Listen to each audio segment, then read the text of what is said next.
All right, all right, all right. Welcome back to Monday Motivation. And y'all, I'm feeling extra energized today because today we're going to do something a little bit different. We're going to dive into something that's really shaking up our community right now. And y'all already know what I'm talking about before I even say a word. You already know what I'm talking about.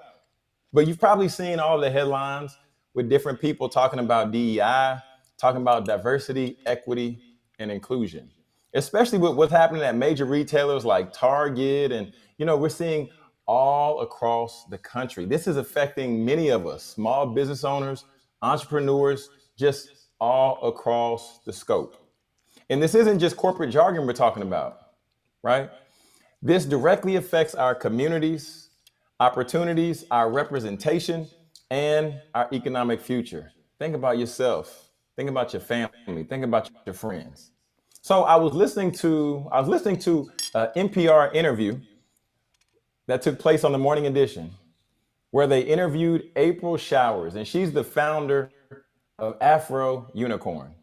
And she was explaining how it doesn't help just by boycotting the retailer and how that doesn't necessarily help our Black businesses. So we're going to go ahead and listen to this clip, and then we're going to come back and break it down just a little bit more. As a supplier, you can't just boycott the retailer.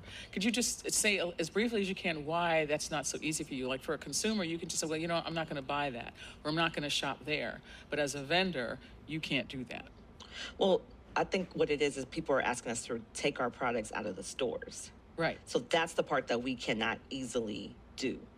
And we wouldn't want to just take our products out of the stores because there are thousands of people that walk these aisles every day. Our direct-to-consumer business does exist, but the eyeballs that we get by having your products in stores does not even compare. Some of these companies made a really big deal out of their DEI initiatives. Is there any part of you that feels betrayed that now that they say they're winding them down or walking them back for whatever reason? Not at all. I feel thankful for the opportunity. Giving me that shelf space is basically giving me another business. What I feel betrayed by are people saying that these products that I made for them, that they're not going to support them. That's the betrayal. And because these products were made for them in mind. They were created because before there were no brown unicorns, you could not see yourselves in these particular products. And then you make these products, and then the ones that you make them with them in mind say that they're not going to support it. That's the betrayal. Well, what do you say to people who say, look, these companies take a lot of our money. We are tired of being bullied by these companies. We want to be respected as consumers. And this is the only way that they can get their points across. I mean, look, one of the signature events of the civil rights movement was the Montgomery bus boycott. Boycotts have a storied history in American history and international events. And so what do you say to people who say this is a time-honored tactic? And people can do what they want and purchase where they want to purchase. We're saying if you do want to purchase our product and you still want to support us in these retailer stores, you can walk into these stores and purchase our products only and walk out. Those numbers will still hurt. So it is complicated. It's very complicated. And I hate the fact. So just listening to April giving that explanation, it was a great explanation because I've had the conversation with many friends and different individuals who would share their own opinions, share their own thoughts about why we should boycott Target, why we should boycott some of these other entities, but not necessarily considering what would be the impact for the individual who is in on those shelves and different things like that.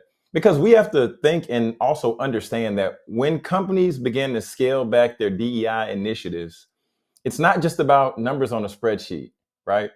It's about real people, our cousins, our neighbors, our children, and their chances to showcase their talents and even their capabilities. So this is the part where we have to flip the script, family. This is the part we have to flip the script, friends.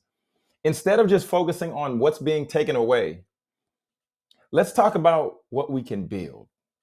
And here are just a few powerful moves that we can take part within our community to make this thing happen and really shake things up and move forward. The first thing would be that we need to strengthen our business networks.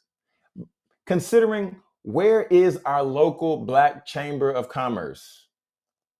What are other resources and other professional organizations that can provide mentorship, that can provide guidance, that can provide tools that we need? These connections are gold, family.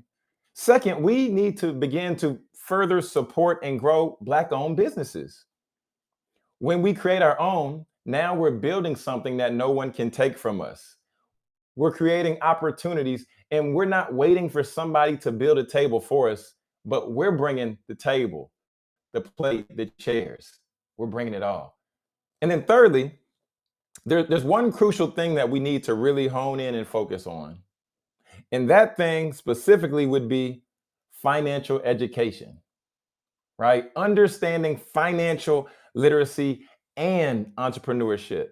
Because once we begin to understand these things within our community, this is the part to where now we can teach the youth, right, about ownership, about investing, and about how to make things stretch and how to really become fruitful for the long haul.